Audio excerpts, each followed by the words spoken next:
All right. Well, if I'm wearing a shirt like this, it must be a today like today, and I'm talking about a Tele jack, and I can't do that for the whole video. But if you know anything about who this is, you're probably one of my subscribers. You're probably one of Ted's subscribers. If you're new, I'm going to drop a link down there, and you should go check out Ted because he's a good guy, and we have a little fun with him about how much he likes Teles. So this is actually going to be my channel and part 10 of my guitars, and we are now out of the pandemic. But during it, we spent a lot of time rewatching movies, including one called Crossroads. And if you're not familiar with it, it starred Ralph Macchio, the Karate Kid, and a few others. It's a pretty famous guitar movie, or infamous, depending on your opinion of the movie itself. But it did form an impression on me back in the day. It was my first exposure to Steve Vai, and you'll know why if you follow the movie. Go look for the Duel, the Crossroads Duel. You can see what it actually is. But when we rewatched it in, I want to say around 2023, that got me reinterested in getting a Tele style guitar, which I currently didn't have at the time. I definitely was not going to be able to afford the vintage Fender that Ralph Macchio was playing in the movie, but I did start looking around, and that led me down the internet rabbit hole of budget guitars, affordable guitars, various websites. And that's when I found this guy. You can tell it doesn't have an obvious Tele headstock, but other than that, it looks quite a bit like the one that Ralph Macchio uses in the movie. We'll get more into that, how I'm going to have to change that. But I found this on Rondo Music, and I had been kind of, joking around with my wife about buying more guitars like we all do. But I did mention the price on this one, and she saw that and said, go ahead and do it. So, not being one to argue, I spent the whole $89.95 that I got that for, and got it shipped to us. The funny story about it was this was closer to New Year's 2022 or 2023, and we had rented a house, so we were away for the holiday, and that's when I found out it was going to be delivered, and it was freezing cold. Fortunately, we have excellent neighbors who agreed to take it, and they got it for me. So it was in their garage and not sitting out for 3 days in below zero weather. So it's in pretty good shape. I was under no illusion that this guitar was going to make me play like Steve Vai or even Ry Cooder, who actually played for Ralph Macchio in the movie. But doing my research for this guitar did lead me to one video, which I'll link below. If you're curious about how that guitar duel actually sounds, I encourage you to go find a link to find the actual guitar duel and see what it sounds like on the soundtrack and in the movie, and then watch the one that I linked below if you want a good laugh, because somebody recreated what the parts as shown on the screen actually sounded like. Um, Interesting. Even Steve's Vai parts, he was doing a lot of miming during the thing instead of actually playing, because I'm I have no great detail how movies work, but I imagine they weren't actually doing full sound during this so they could hear the director and everything else. So with that, I'm going to get in a little bit of the history of Rondo Music, which is where I bought this. I didn't think there would be much to this because it is a budget company, but I actually found out a little more than I thought I would. So, Rondo Music is an American owned and operated family business based in New Hampshire. It was founded in 1959, and they sell a variety of musical instruments, including electric guitars, acoustic guitars, guitar amps, banjos, and a variety of other mostly stringed instruments. Um, their primary focus is their lines of SX guitars, Agile guitars, which if you look those up, those can actually get kind of pricey. Douglas guitars, Hadean guitars, which this model is. That's probably the lower end of their budget models. Omega guitars, Bryce basses, and C&B cases. So they make cases as well. Most of the newer stuff was since about 1985. Rondo Music has had these custom built in China. This one was in China, but they send their specifications, like a lot of other manufacturers do, to have their guitars built and then shipped here to be sold. And they're imported from a variety of countries, including China, Taiwan, and Korea. And I would imagine the Taiwan and Korean ones are probably some of the higher end ones, like the Agile or the SX lines are a little better. These are still being made, and it's listed on their website, although it says out of stock, for around $165, although it had an on sale price of $149 if it was still on sale. So um, I don't know how that compares to some of the budget models that we have now in the more recent years, but the guitar itself is pretty decent. So that covers the history. I'm going to go ahead and go over a little bit of the specs of the guitar itself. The make and model is the Hadean EG-491 MNIV. I think they're trying to compete with Ibanez for confusing guitar names, but the IV, the last two characters, seem to indicate color, so I'm thinking maybe they think ivory. It's kind of the off-white cream colored. I'm not sure how well it's coming out on my camera, but it's very close to what Ralph Macchio used in the movie. They also have the same model ending in NAT for natural and BK for black, so I'm pretty sure that's color. As far as the year that this is manufactured, I bought it around 2023. I do not know for sure when this was made. There's not a real indication on it. There is a serial number, but there is no database for Hadean or / Rondo music to look up serial numbers. If I were a guessing man, I'd say maybe 22. There is a 22 in the serial number, so we'll go with that for now. It's a 2020's. That's what I'm labeling the video. Manufactured, made in China. This one weighs in at 8.1 pounds, so it's a little heavier. It's not a backbreaker by any means, but it's on the heavier side of guitars.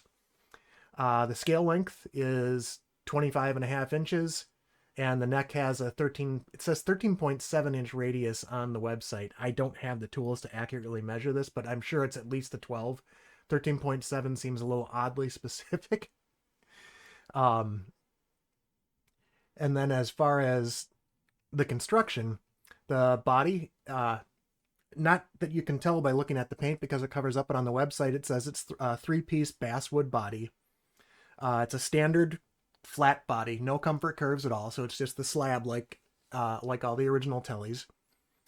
The neck is maple. Not really flamed, but it's a nice looking neck, and there's a little bit of a volute at the headstock. It does not look to have a scarf joint that I can see. And it'd be nice if it had something closer to a regular Tele headstock, but budget brands are going to budget brand. This headstock shape is actually probably pretty familiar for a lot of things coming out of China. They get modified a little bit here and there. Some have a more pronounced beak than others. Some actually kind of round that off so it comes maybe dangerously close to a Fender headstock on a Strat. So the fretboard itself is what they are calling aged maple. I'm going to try and get a better look at there. It's actually very nice. It's pretty ambered over. It doesn't look like it's coming off on the camera well. And it's got the simple black dots. It's got the side dots, which are also black for the fret markers. It has 21 medium jumbo frets, and I'm sure they're nickel. It doesn't say, but I can guarantee these are not stainless steel. They're a little on the shallow side, but they say medium jumbo. They play well enough. The nut is very likely plastic. It feels like it, but it's pretty well cut. And this is out of the box. I actually did nothing to this guitar other than I replaced the sealed tuners that came on it. The cheapies that come on most budgets, seal tuners, with the Dario self-trimming locking tuners. And these are actually pretty great, but they are somewhat pricey. I don't know offhand the ratio on them. I'd have to look that up because I did not keep the box, keep the stats for it or anything. Next time I do a string change, I'll do the toothpick test myself too and kind of see what ratio we're looking at. They seem to be pretty high ratio. I'd be guessing at least 15-1, if not 18-1. The pickups are standard Tele pickups. You've got a single coil in the bridge, and then they call it a lipstick, but this is actually more of a mini single coil. It's not rounded like a true lipstick pickup. And I don't know if they are ceramic or Alnico. I would be willing to bet ceramic at the price range that I got it. I do plan on at some point taking a look under there and seeing what we got. The electronics, volume, tone, 3-way switch. It's not very stiff at all. I'd be willing to bet that's a PCB and possibly dime size pots. We'll see, because I do plan on taking a look in there too. It has the 6-saddle bridge, and it seems to be intonated fairly well, even though you wouldn't think so based on the positions of those saddles. And that's because the string through body, it has offset ferrules instead of a straight line, so that handles some of the intonation. 1 volume, 1 tone, 3-blade switch. I replaced the tuners. This is, yeah, that's about everything on the specs of it. I'm going to get set up here to do a few sound samples. And this being single coil, hopefully some of the changes I made to my Pocket Master settings, noise gate settings, should eliminate a great deal of the hum that I've had on some other single coil demos. All right. Get the headset on so I can hear what you're hearing. And we'll start in the bridge, just for some clean tones. All right. Helps if I turn my device on. 1 second. Here, since we already shouted out Ted, we're just going to follow up with him and say, just like Ted, here at CD Nelson 87, we don't hide our mistakes. We don't edit them out. Except for the one video where I edited out a whole bunch of tuning. I didn't consider that a mistake. All right, I think we're set now for clean tones. Sorry about that. All right, we're going to start with the clean tones in the bridge position.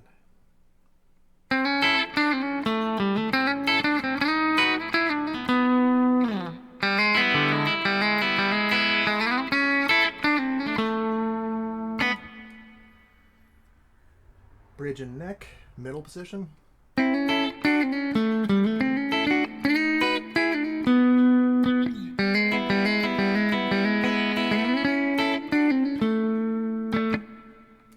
And then finally, just the neck.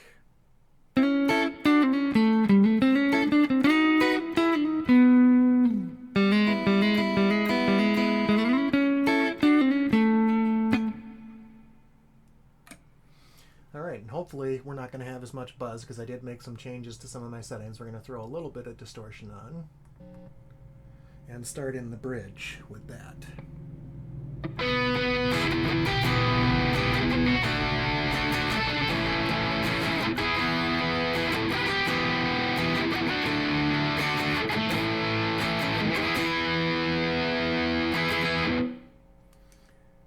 Middle position, bridge and neck.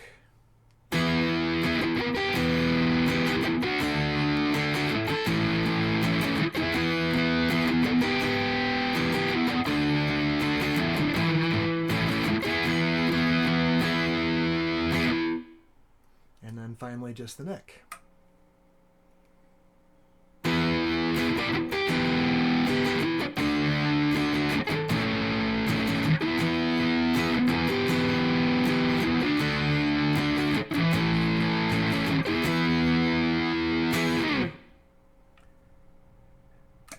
We're going to go back to the bridge, and then we're actually going to go to a little heavier distortion, a little more high gain.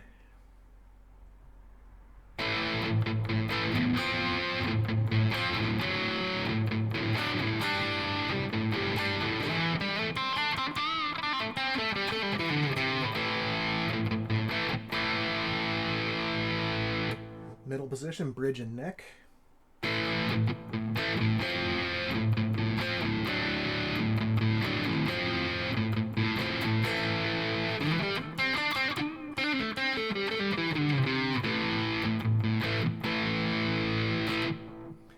And then finally, just the neck.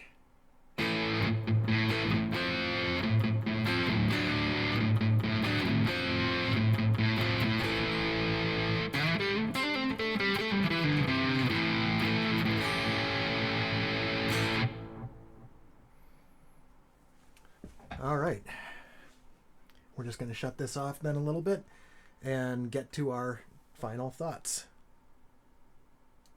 It'll do. This is a guitar that needs a little bit of work, I think, sound-wise. Neck-wise, I got pretty lucky. Again, I do not claim to be keeping these in pristine condition, or none of my guitars are case queens, so they're not just sitting around, but even on this cheap guitar, I've got no sharp frets, no dead frets. I did not know at the time to check.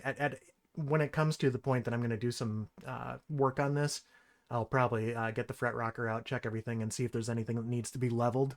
I don't have the tools to do a complete fret leveling yet. I can spot level, so we'll see, hopefully. If it's really bad, I'll probably just leave it alone because for right now it plays okay. The action is probably a little bit high, but considering it was intonated and I was used to some really crummy guitars with horribly high action that hurt, this felt great to me. As for plans for the future, I do think that I'm probably going to try and replace the electrics in there. I may play around with the pickup height setting just to see if it can do anything for how muddy that neck is or how dark. I'm not sure if it will or not. I'm going to have to stick with the pick guard I've got because I'm pretty sure that any standard Tele guard is not going to fit exactly on this, and I'm not in the mood to drill. But I may have to. We'll see what happens. I'm going to give a shout out to another channel over here, BCG 5150 Guitars. Generously offered to send me a true compensated barrel bridge, so this would look even more like a standard Tele at some point. From what I understand, these really long plates, though, I'd have to look at what gets sent to me.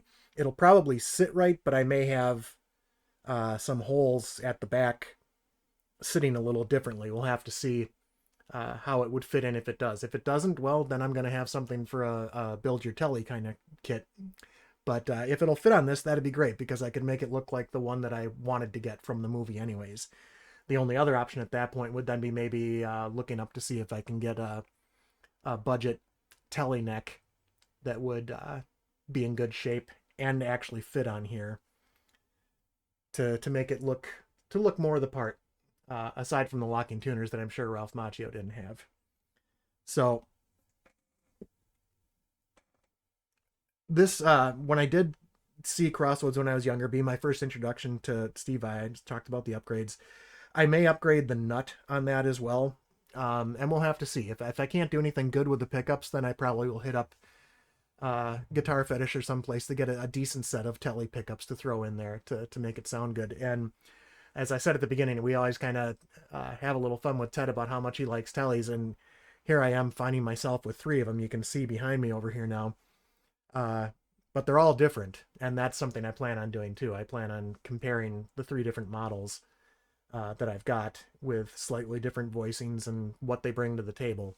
But I do kind of like having just a classic Tele style guitar, even if it isn't a true Fender. So with that being said, thank you very much for coming along for another ride, part 10. I can't believe I've gotten this far and that I've had enough of you guys watching me talk about my guitars, try to play my guitars, and whatever else the future brings. I can't thank you all enough. Thank you.